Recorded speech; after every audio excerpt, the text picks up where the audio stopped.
to provide mentorship opportunities, networking, and other similar opportunities that women entrepreneurs continuously seek for. Of course, being also a kind of a branch of a EU-supported organization, it's also important for us to be able to connect these women entrepreneurs with EU, with Brussels, with EU organizations, with member states. So I'm happy to see this Austria-Bosnia and Herzegovina event happening today, because this is very much needed in terms of enhancing access. Market access. What we are doing currently as a more recent activity, we are working on a compendium of best practices of women entrepreneurs in the Western Balkans with a particular focus on access to finance, which remains one of the top challenges of women entrepreneurs, I believe, not just in the Western Balkans, but throughout but globally. We'll have a short meeting like today's on 3rd of October. So if anyone is interested, we could share more information on that too. If we're going to practices in the region. So it's a continuous effort through this platform to reach out to as many best practices as possible, to connect them with different women entrepreneurs, to enable their participation in various events, accelerator programs, for example, UN Women's Expo, or regions that are happening in the region. We do not have some specific cooperation with Austria as we speak, so I'm not sure what I could say there. I'm more happy to hear others who are based there on how we could connect in the future more women entrepreneurs. But digital tools are definitely important, such as these platforms that enable women entrepreneurs to access more networks, more connections, to have wider market research. To have digital tools, we need to have digital skills as well. We operate in a region where not everyone has access to digital skills and needs more digital education. So this is very much of a topic that we are working on right now, and that's why we also try to provide mentorship opportunities. We've provided mentorships not just on digital skills, but also, as I mentioned, on access to finance and how to, because we are still, yesterday I was checking some data, because there's going to be the gender pay gap day tomorrow.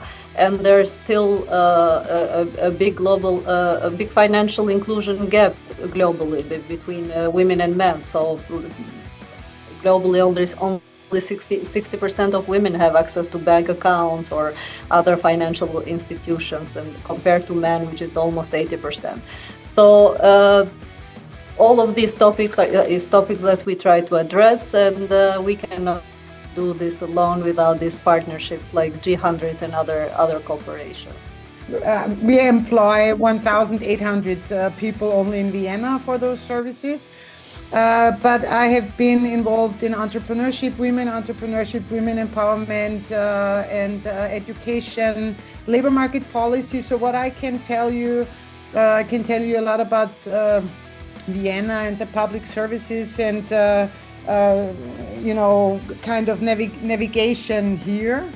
I mean, I don't know if all of you know about the Startup Vienna and talking about digital humanism, but also entrepreneurship. It will be the next time Startup Vienna and the Impact Days in May 2026. You will, I'm sure, hear about it. Unfortunately, like most budgets, public budgets, also Austria and Vienna is under a big pressure, and so we will see how the public budgets will turn out next year,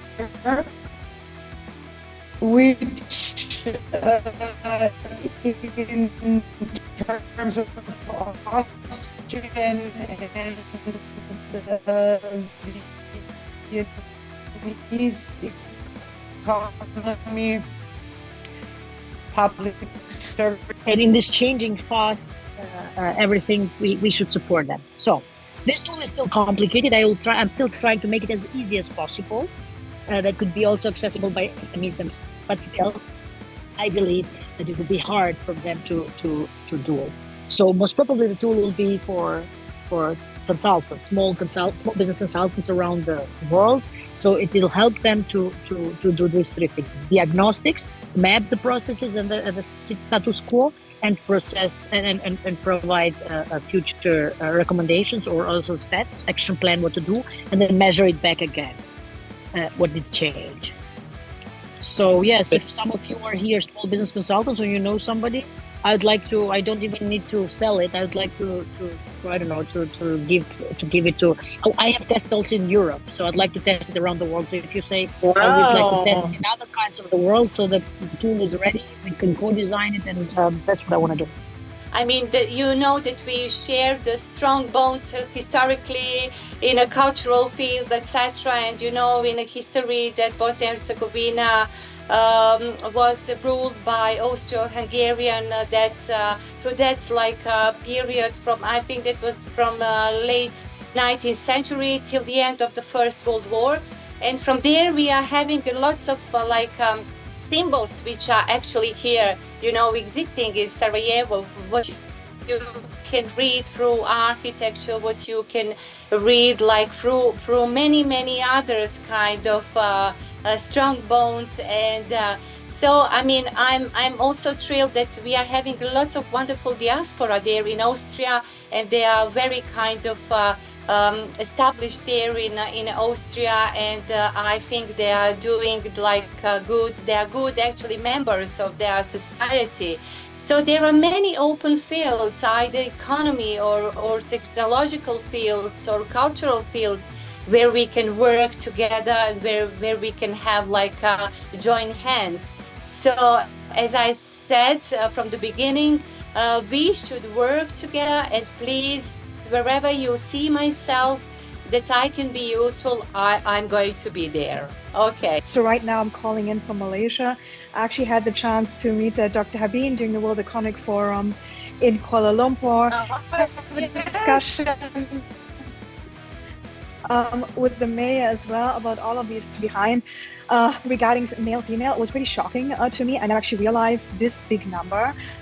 When I heard it at the World Economic Forum, I was like, oh my God, okay, we need to stop this basic thing first, because if we can't solve this problem, we can't solve other problems.